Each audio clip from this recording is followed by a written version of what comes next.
Good morning seventh class students. आज की हिंदी की क्लास में हम पाठ 6 हिमालय और हम कविता का अभ्यास कार्य करेंगे।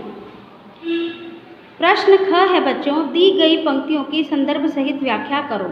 आपको जो ये पंक्तियाँ दी गई है इनकी आपको संदर्भ सहित व्याख्या करनी है।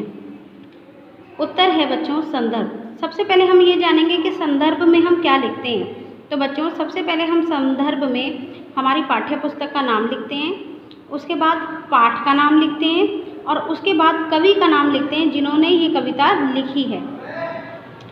तो आइए बच्चों देखते हैं। प्रस्तुत पंक्तियाँ हमारी पाठ्य पुस्तक तेजस के पाठ 6 हिमालय और हम से ली गई हैं। इनके रचयिता का नाम गोपाल सिंह नेपाली है।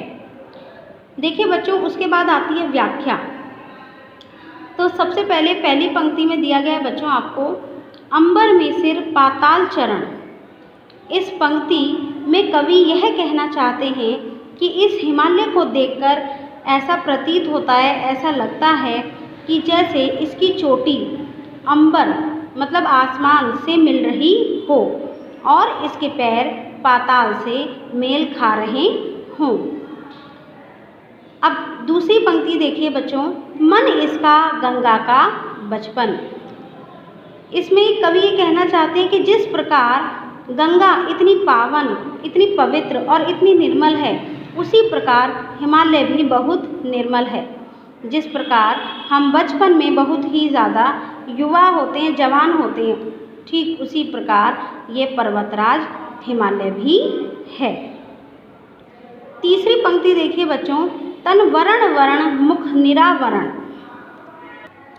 जिस प्रकार दूर से देखने पर हिमालय का तन हमें अलग अलग रंगों का दिखाई देता है। बच्चों जिस प्रकार दूर से देखने पर हिमालय जो हमें अलग अलग रंगों का दिखाई देता है, क्यों दिखाई देता है? क्योंकि हिमालय के आसपास गंगा बहती है, वहाँ बहुत सारी वनस्पति व जड़ी बूटियाँ है। यही कारण है कि यह हमें अलग अलग रंग का नज़र आता है। ठीक है, मुख निरावरण। परंतु जब हम इसके मुख की तरफ देखते हैं, इसके मुंह की तरफ देखते हैं, तो यह हमें सफ़ेद रंग का नज़र आता है। इसलिए यह इसलिए है क्योंकि इसकी जो चोटी है वो बर्फ़ से ढकी हुई है। बच्चों हम सेकंड देखेंगे अब। इसकी छाया में तूफान चिरागों से शर्माता है, गिरिराज हिमालय से भारत का कुछ ऐसा ही नाता है। देखिए बच्चों जिस प्रकार मैंने अभी आपको बताया कि संदर्भ में सबसे पहले हम संदर्भ में क्या लिखते हैं, पाठ्य पुस्तक का नाम, पाठ का नाम और उसके बाद उनके रचयिता का नाम। तो यहाँ भी हमें यही लिखना है। यह पंक्तियाँ हमारी पाठ्य पुस्तक तेजस के पाठ 6 हिमालय और हमसे ली गई हैं। इसके रचयिता का नाम गोपाल सिंह नेपाली है। ठीक है, जिन्होंने ये कविता लिखी है उनका नाम क्या है? गोपाल सिंह नेपाली है। अब आते हैं बच्चों व्याख्या पर। तो देखिए बच्चों इन पंक्तियों के माध्यम से कवि ये कहना चाहते हैं, इनकी छाया में तूफान चिरागों से शर्माता है, गिरिराज हिमालय से भारत का कुछ ऐसा ही नाता है। ठीक है, कि जिस प्रकार बड़े से बड़ा तूफान हिमालय से टकराता है तो एकदम शांत हो जाता है। ठीक है, हिमालय इतना बड़ा है, इतना शक्तिशाली है कि बड़े से बड़ा तूफान जब हिमालय से टकराता है तो वो क्या हो जाता है? एकदम शांत हो जाता है। ठीक है, इसी प्रकार कोई बड़े से बड़ा तूफान भी आ जाएगा और आप एक दीपक हिमालय के वहाँ रख देंगे तो कोई भी बड़े से बड़ा तूफान उसे बुझा नहीं सकता।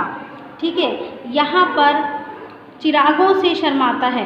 ठीक है, यहाँ पर इसका ये मतलब है। इसी प्रकार का नाता हिमालय से भारत का और भारत से हिमालय का है। गिरिराज हिमालय से भारत का कुछ ऐसा ही नाता है। तो बच्चों अभी हमने किया प्रश्न ख, इसमें आपको संदर्भ सहित व्याख्या कराई गई। आइए बच्चों अब हम चलते हैं प्रश्न घ की ओर। दिए गए प्रश्नों के उत्तर दीजिए। हमारा पहला प्रश्न है, इस कविता में किस पर्वत की व्याख्या की गई है? तो बच्चों इस प्रश्न में आपसे पूछा गया है कि ये जो कविता है इसमें किस पर्वत के बारे में बखान किया गया है, ठीक है, व्याख्या की गई है। तो देखिए बच्चों उत्तर, इस कविता में पर्वतराज हिमालय की व्याख्या की गई है, ठीक है। इस कविता में पर्वतराज हिमालय के बारे में बताया गया है, बखान किया गया है। प्रश्न दूसरा है बच्चों, इस कविता में हिमालय पर्वत की व्याख्या जिस प्रकार की गई है उसे अपने शब्दों में आपको व्यक्त करना है। उत्तर है बच्चों, इस कविता में यह बताया गया है कि पर्वतराज हिमालय ही संपूर्ण धरती का ताज है, ठीक है।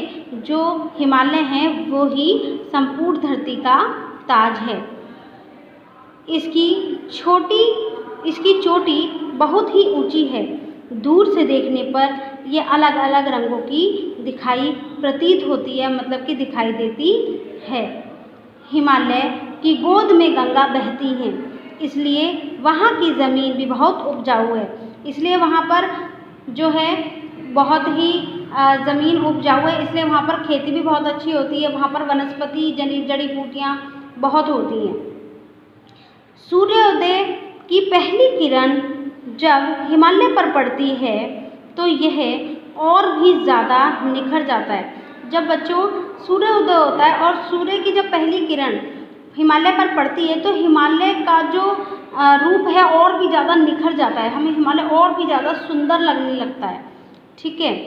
यहाँ पर जैसे अलौकिक समय प्रभात का होता है, ठीक है, उसी प्रकार का समय संध्या का भी होता है। जिस प्रकार का समय प्रभात का होता है मतलब सुबह का होता है, सुबह जिस प्रकार वहाँ पर हमें सुंदर प्रतीत होता है, शुद्ध प्रतीत होता है, हमें बहुत ही अच्छा लगता है, उसी प्रकार का समय वहाँ पर संध्या होने पर भी लगता है, शाम होने पर भी होता है।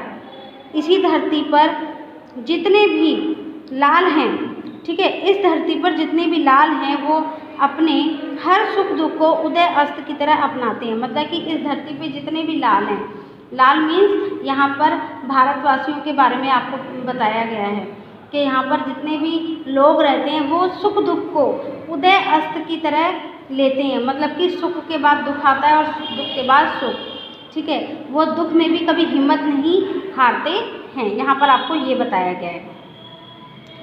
यहाँ के देश और प्रदेश दोनों ही हरे भरे हैं, ठीक है। यहाँ पर गंगा बहती है, यहाँ की जलवायु जो है बहुत अच्छी है, यहाँ की मिट्टी बहुत उपजाऊ है, इसलिए यहाँ के देश और प्रदेश दोनों ही हरे भरे हैं।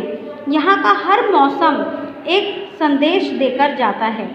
जो इंसान एक बार यहाँ पर आ जाता है वो बस यहीं की गाथा गाता है, क्योंकि जो इंसान यहाँ पर एक बार आ जाता है वो बहुत तरह के अनुभव कर लेता है कि वहाँ पर जाकर हमें कैसा लगता है, हमें कितना शांत महसूस होता है, ठीक है। तो जब कोई वहाँ पर चला जाता है तो सिर्फ वहीं की गाथा गाता है।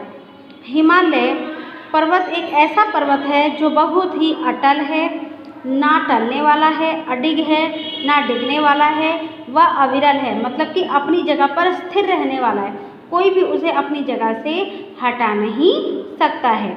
और ऐसे ही यहाँ के भारतवासी भी हैं, चाहे कितना भी दुख क्यों ना आ जाए, चाहे कितना भी संकट क्यों ना आ जाए, वे दुखों से संकट से घबराते नहीं हैं, अपनी जगह पर स्थिर खड़े रहते हैं।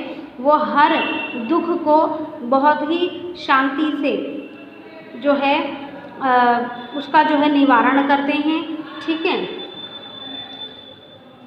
हिमालय हमें सिखाता है कि अपने इरादों को पूरा करने के लिए कठिन परिस्थितियों में भी डटकर खड़े रहना चाहिए। देखिए बच्चों, जिस प्रकार हिमालय स्थिर रहता है, ठीक है, अपनी जगह पर स्थिर रहता है, अपनी जगह पर खड़े रहता है, वो कभी भी किसी के हटाने से हटता नहीं है। इसी तरह उससे हमें सीख मिलती है कि हमें कठिन परिस्थितियों में भी अगर हम पर बुरा वक्त आ जाता है तो हमें उस वक्त में भी कभी हार नहीं माननी चाहिए, हमें हमेशा डटकर खड़े रहना चाहिए। अगला प्रश्न है बच्चों, प्रश्न 3, हिमालय पर्वत भारत के सिपाहियों की मदद किस प्रकार करता है? उत्तर, हिमालय 2500 वर्ग किलोमीटर में फैला हुआ है। हिमालय की ऊंचाई इतनी अधिक है कि यह सैनिक के रूप में हमारी रक्षा करता है। साथ ही साथ यह बाहरी देशों से आने वाले मनुष्यों को भी आने से रोकता है, ठीक है, जिससे हमारे भारत को कोई हानि ना पहुंच सके।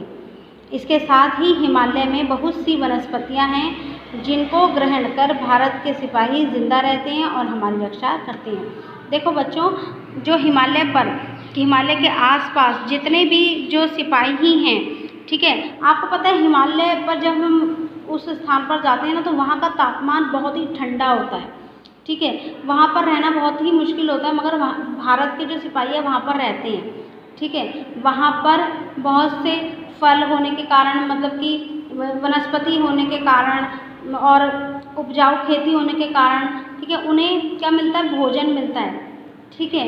इस प्रकार वो भोजन से क्या रहते हैं, जिंदा रहते हैं और हमारी रक्षा करते हैं, ठीक है। देखिए बच्चों, प्रश्न 4 है, हिमालय पर्वत पर सूर्योदय और सूर्यास्त किस प्रकार होता है। मतलब कि हिमालय जो पर्वत पर सूर्योदय, जब सूर्य उगता है, और जो सूर्य अस्त होता है वो किस प्रकार होता है।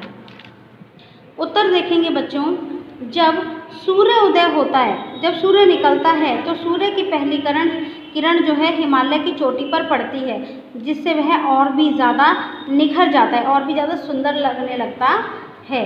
और सूर्यास्त के समय जब सूर्य अस्त होता है तब संध्या की अंतिम लाली, शाम की अंतिम लाली इस पर ही पड़ती है, तो वह वहीं पर झूमकर बिखर जाती है।